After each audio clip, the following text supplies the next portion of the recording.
같이 사도신경으로 신앙 고백하면서 새벽기도 시작합니다.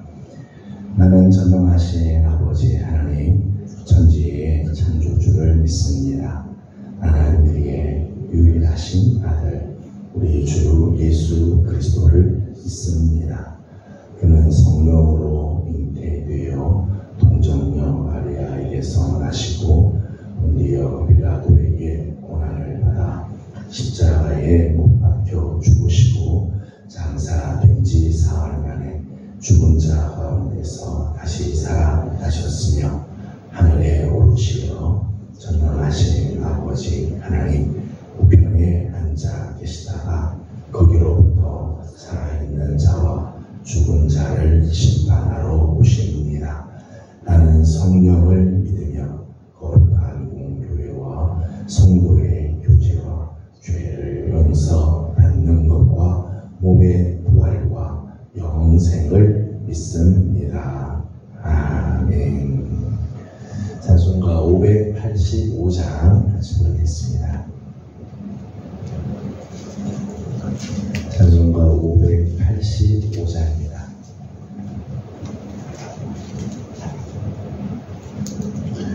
내 주는 강한 성이요 방패와 병기 되시니 그 환난에서 우리를 구하여 내시리로다. 옛 원수 마귀는 이때도 힘을 써 모략과 권세로 무기를 삼으니 천하에 누가 당하랴. 내 입만 의지할 때는 패할 수밖에 없도다. 힘 있는 장수 나와서 날 대신하여 싸우네. 이 장수 누군가 주 예수 그리스도 만군의 주로다. 당할 자 누구랴. 반드시 이기리로다. 이 땅에 마귀들 끌어 우리를 삼키려 하나. 겁내지 말고 섰거라. 진리로 이기리로다. 진척과 재물과 명예와 생명을 다 빼앗긴데도 진리는 살아서 그 나라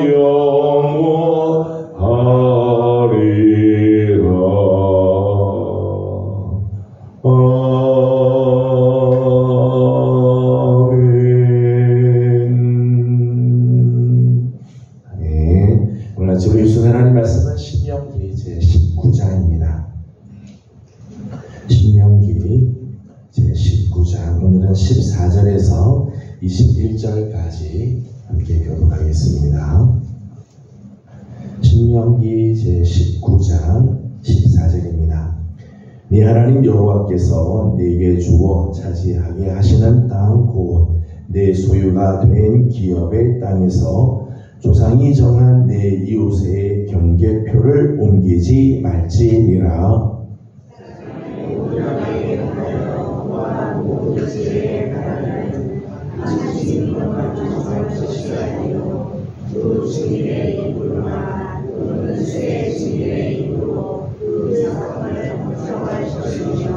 만일 위증하는 자가 있어 어떤 사람이 악을 행하였다고 말하면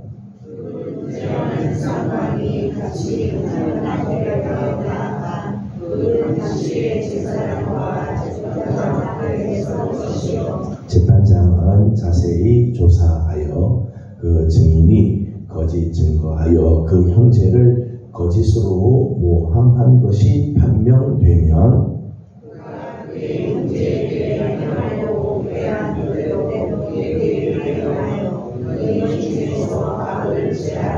그리하면 그 남은 자들이 듣고 두려워하여 다시는 그런 악을 너희 중에서 행하지 아니하리라.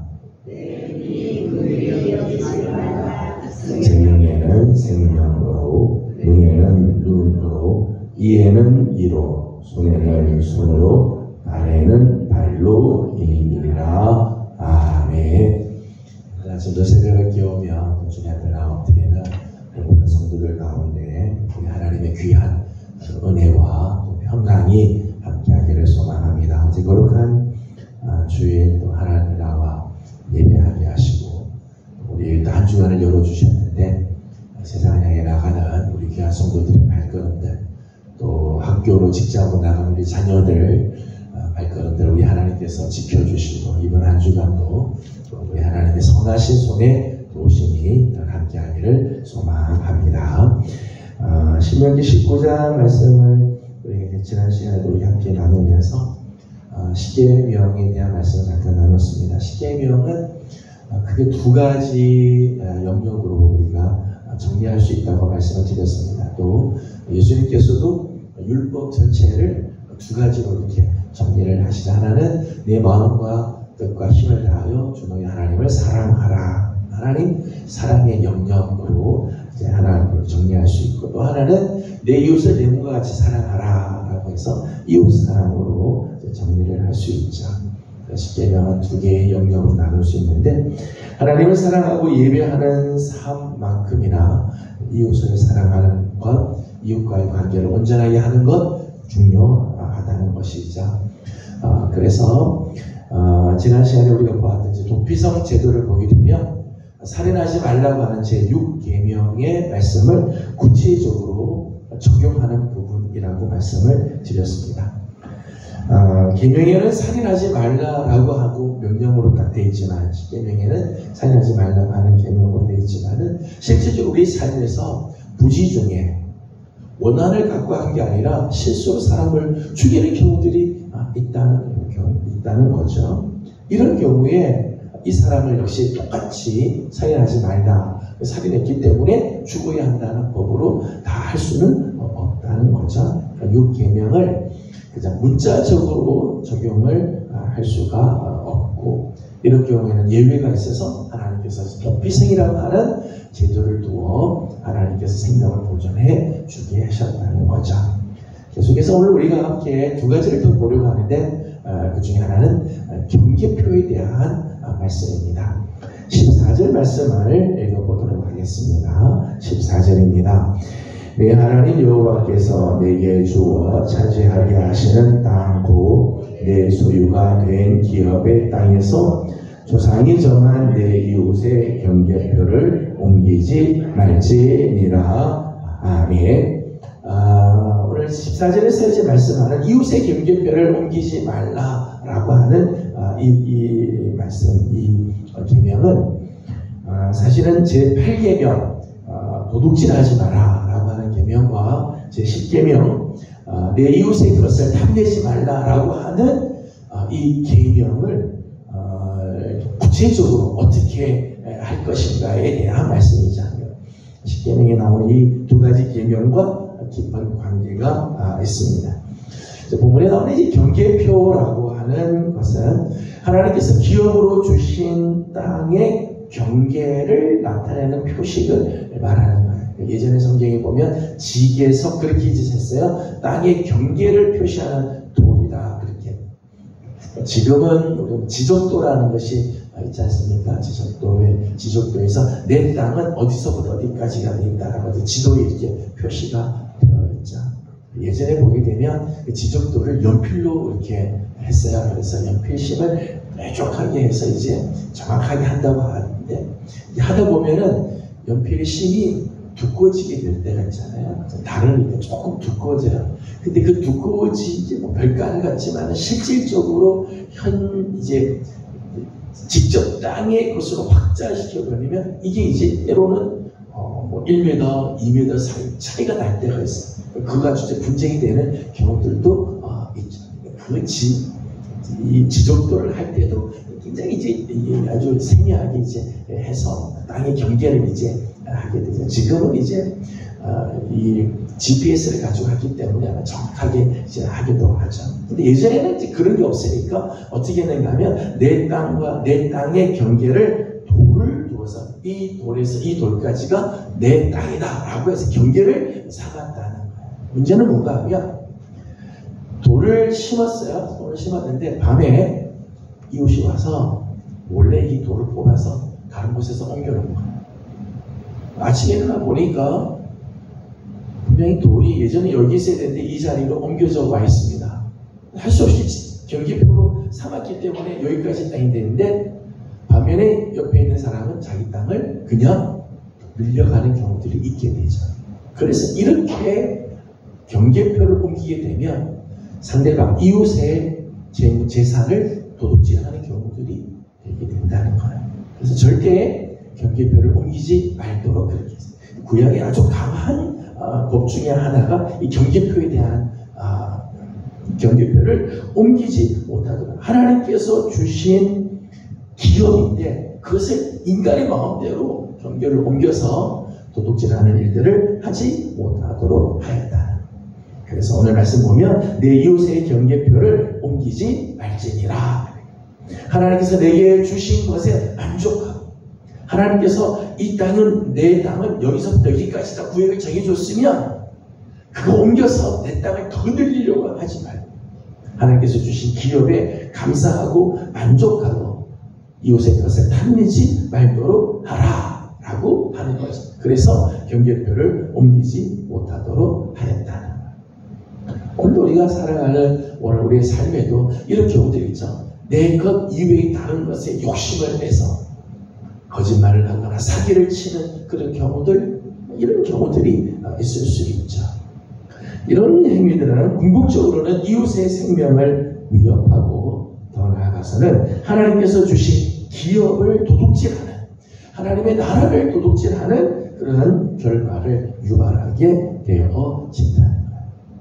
그럼 생각해 보십시오. 경계표를, 이웃의 경계표를 슬쩍 옮김으로 내 재산을 더 늘려가는 것, 땀 흘리지 않고 수고하지 않고 편하게 부를 늘리려고 하는 행위들이죠. 하나님께서 이런 일을 하지 못하도록 하기 위해서 하나님께서 이런 경계표에 대한 말씀을 합니다. 27장에도 이 경계표에 대한 말씀이 나오는데 27장 17절 말씀에는 조금 더 강하게 말씀을 했어요. 27장 17절 말씀을 보도록 하겠습니다. 27장 17절 말씀 같이 보겠습니다. 그의 이웃의 경계표를 옮기는 자는 저주를 받을 것이라 할 것이요 모든 백성은 아멘 할지니라. 아멘. 27장 말씀을 보게 되면 이 경계표에 대해서 좀 더 강하게 말씀하죠. 오늘 본문에서는 내 이웃의 경계표를 옮기지 마라, 내 이웃의 것을 도둑질하고 탐내지 마라 라고 하는 계명을 구체적으로 하면서 경계표를 옮기지 말라고 말씀을 하는데, 27장에서는 이렇게 경륜표를 옮기는 자는 저주를 받을 거다. 그리고 모든 백성들은 그 말씀 앞에 다 아멘해라. 그렇게 말씀을 하고 있죠. 땀 흘리지 않고 이웃의 것을 좀 더 도둑질하고 그래서 편하게 내 부를 늘리려고 하면 내 부가 늘어날 것 같지만 거기는 하나님의 저주가 임하게 되어진다 말씀하죠. 그래서 이웃의 것을 존중히 여기고 이웃을 사랑할 것을 말씀하고 있습니다. 계속해서 15절에서 21절까지는 재판에 대한 말씀입니다. 재판에 대한 말씀인데 재판에 대한 말씀은 앞에서도 이제 여러 번 언급이 되어지고 있죠. 17장에서도 우리가 말씀이 되었는데 15절 말씀을 함께 읽어보도록 하겠습니다. 사람의 모든 악에 관하여 또한 모든 죄에 관하여는 한 증인으로만 정할 것이 아니요 두 증인의 입으로나 또는 세 증인의 입으로 그 사건을 확정할 것이며 아멘. 이 재판에 대한 말씀은 모든 악 그리고 모든 죄에 대해서 재판을 할 때 반드시 증인이 있어야 된다. 증인이 있어야 된다. 그런데 그 증인은 한 명의 증인, 한 증인으로는 하지 못하도록 그렇게 했습니다. 아무리 죄가 있어도 증인이 한 사람밖에 없으면 죄를 물을 수가 없다. 두 증인 혹은 세 증인의 입으로 그 사건을 확증해야 재판이 이루어지게 되고 형을 집행할 수 있게 되어진다는 거죠. 왜냐하면 악의를 가지고 다른 사람을 무고하거나 위증을 하는 일들을 방지하기 위해서 겉으로는 아주 착한 척하고 그럴듯하게 이야기하지만 속에 악의를 품고 있어서 그 거짓말을 통해서 상대방을 모함하고 상대방을 무고케 하는 그런 일들을 할 때가 있다는 거죠. 그렇게 해서 사람을 모함하고 함정에 빠뜨릴 가능성이 있다. 그러니까 한 사람의 경우는 그럴 가능성이 있다는 거죠. 그렇기 때문에 재판의 공정성을 꾀하기 위해서 단 한 사람만으로는 안 되고 두 사람, 적어도 두 사람, 세 사람이 증언을 해서 증언을 해야 그것이 성립이 되게 되어진다는 거죠. 하나님께서는 단 한 사람도 불의의 처사를 당하지 않기를 원하시는 하나님의 마음이 담겨져 있어요. 단 한 사람이라도 이렇게 불의한 거짓 때문에 사람이 피해를 보고 억울한 그러한 누명을 쓰는 일들이 없도록 하기 위해서 하나님께서 이런 말씀을 하고 계신 거죠. 그래서 거짓말하지 마라 라고 하는 제 9계명을 구체적으로 이제 이렇게 하나님께서 실행할 것을 이제 말씀을 하고 있습니다. 19절 말씀을 읽어보도록 하겠습니다. 19절 말씀 같이 봅니다. 그가 그의 형제에게 행하려고 꾀한 그대로 그에게 행하여 너희 중에서 악을 제하라. 아멘. 오늘 말씀을 보게 되면 너희가 한 명의 증인으로 하지 말고 두 명 혹은 세 명의 증인으로 그 사건을 확증해야 한다라고 재판에 대한 말씀을 하시면서 그 다음 한 가지 더 말씀한 것은 만일 위증을 하는 경우에 거짓말로 증인으로 자리에 나온 경우에는 어떻게 할 것인가 하는 거죠. 이제 16절에서 19절까지 말씀이에요. 사람이 나와서 증언을 했는데 이 상대방은 그 말이 틀린 말이다, 거짓말을 했다라고 이야기할 때 증인으로 나왔는데 상대방 쪽에서 거짓말이라고 이야기를 하게 되면 쌍방이 서로 다른 이야기를 하게 되죠. 그럴 때는 당시의 제사장과 재판장이 이 사실을 자세히 조사하도록 해요. 자세히 조사를 하게 해서 누구의 말이 옳은지 누구의 말이 그른지를 정하도록 하라는 거예요. 그래서 만일 위증을 한 경우에 상대방이 거짓말로 죄를 덮어씌우고 모함을 하고 그리고 무고한 일을 하게 된 경우에는 어떻게 하느냐면 좀 전에 19절 말씀처럼 이렇게 하라는 거예요. 그가 그의 형제에게 행하려고 꾀한 그대로 그에게 행하여 너희 중에서 악을 지라.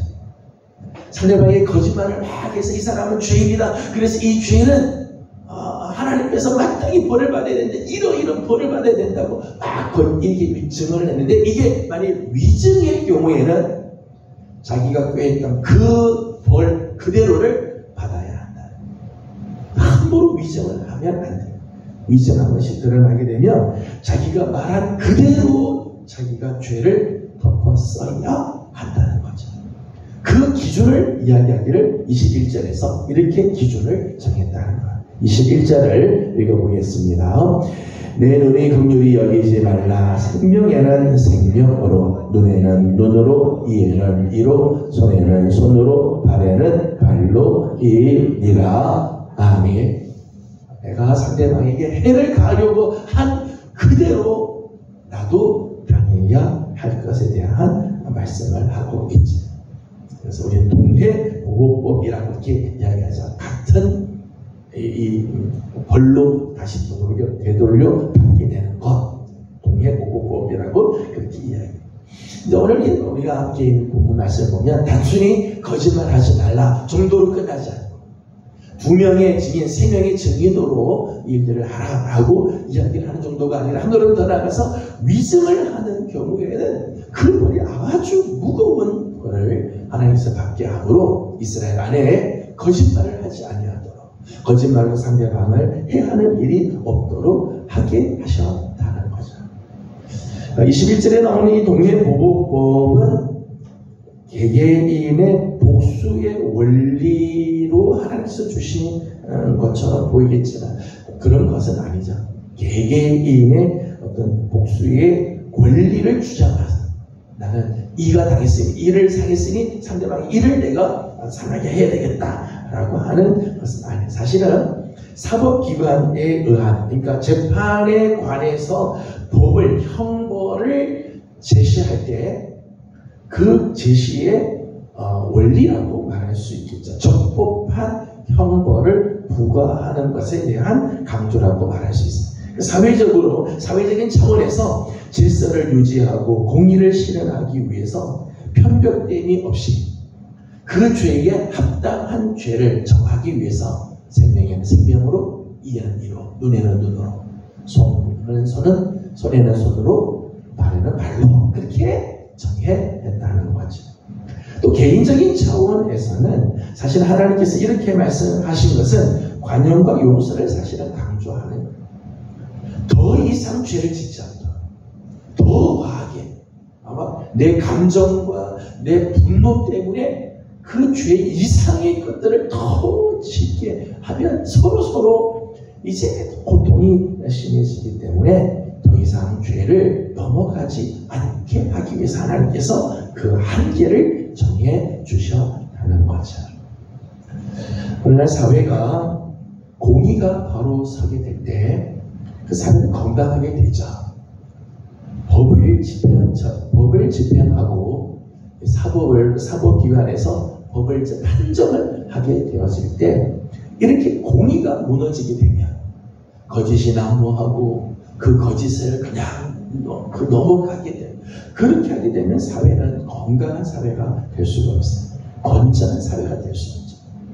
공의가 바로 세워지게 될 때 그 나라, 그 사회가 건강하게 되고 또 온전한 그 나라가 되어지게 되는 거죠. 오늘 하나님께서는 이스라엘 백성들 안에 하나님만 잘 섬기면 된다 그렇게 말하지 않으셨어요. 물론 하나님과의 관계가 제일 우선되고 근본되는 관계이지만 더 나아가서 이웃과의 관계에서 이웃을 사랑하는 이런 법들을 잘 지킬 것을 하나님께서 말씀을 하죠. 함부로 다른 사람의 생명을 해하는 일들이 없도록 하게 하시고 또 이웃의 것을 탐내거나 도둑질하는 일들을 하지 않도록, 이런 일들이 그냥 유야무야 넘어가게 되면 사회는 혼란하게 되고 공동체는 무너지게 되며 거짓말이 난무하고 거짓말을 해도 아무 제재를 당하지 않게 되면 공의가 무너지게 되고 사회는 건강한 사회가 될 수가 없게 되죠. 그래서 하나님께서는 이웃사랑의 이 정신을 잘 진행하게 함으로 이스라엘 공동체가 온전히 서게 하셨다는 거예요. 오늘 이 말씀은 우리에게도 중요한 말씀이죠. 하나님을 사랑하는 일들 중요하고 또 우리의 이웃을 사랑하되 하나님의 말씀을 따라 정말 이웃을 사랑하고 오늘 우리 안에 거짓과 하나님이 원치 않는 일들이 생기지 않도록 조심함으로 하나님께서 주신 귀한 공동체가 귀하게 세워져 가는 일들을 감당해야 할 것입니다. 저는 이런 삶이 오늘 우리 교회 안에 또 점점 나아가 우리나라도 하나님의 말씀 위에 하나님의 그 귀한 이웃 사랑의 그 마음 위에 우리나라 민족도 세워지는 아름다운 은혜가 있기를 소망합니다. 기도하겠습니다. 거룩하신 우리 하나님 은혜와 사랑을 감사드립니다.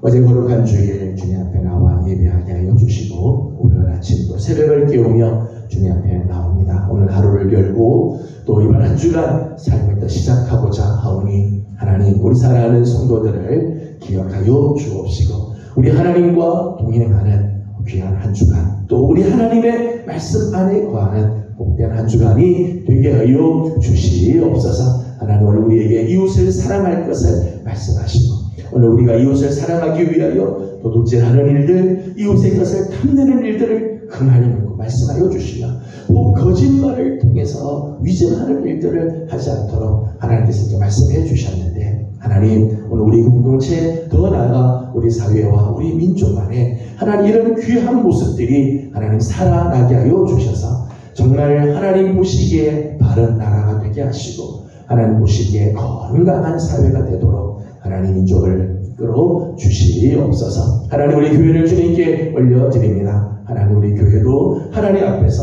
하나님을 사랑하고 이웃을 사랑하는 그런 아름다운 교회 되게 하여 주옵시고 하나님 올해 우리 교회가 부흥하는 일들과 새 성전을 위하여 기도하는 일이 됐습니다. 연약한 성도들을 위하여 함께 기도하고 있사오니 하나님 우리 교회에 은혜를 베풀어 주시고 하나님이 기뻐하시는 공동체 하나님의 뜻을 온전하게 이루어드리는 우리 교회가 되게 하여 주시옵소서. 오늘 아침도 간구하는 모든 기도에 우리 하나님 응답하여 주옵소서. 한 한 주간 교회를 비우게 되는데 우리 사랑하는 성도들 하나님께서 은혜의 날개로 지켜주시고 급한 일, 고통스러운 일들이 생기지 않도록 하나님께서 눈동자같이 보호하여 주시옵소서. 오늘 아침도 간구하는 모든 기도에 우리 하나님 응답하시고 은혜의 은혜를 더해 주시기를 원하옵고 예수님의 이름으로 기도드리옵나이다.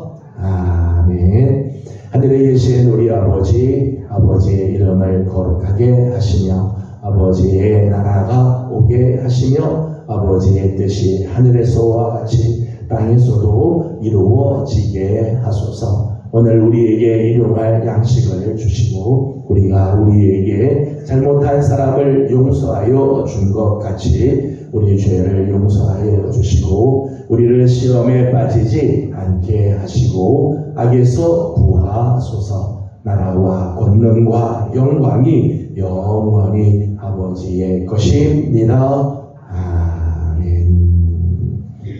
주신 말씀을 기억하면서 우리 계속해서 기도하도록 합니다. 오늘은 교회를 위해서 기도하는 날입니다. 올해 우리 교회에 기도 제목들이 있습니다. 부흥과 새 성장 그리고 치유와 회복을 위해서 계속해서 기도하고 있는데 우리 함께 기도하고 하나님께서 기뻐하시는 우리 교회를 통해서 정말 하나님 사랑과 이웃 사랑이 나타나는 그런 교회가 온전히 될 수 있도록 또 기도해 주시길 바랍니다.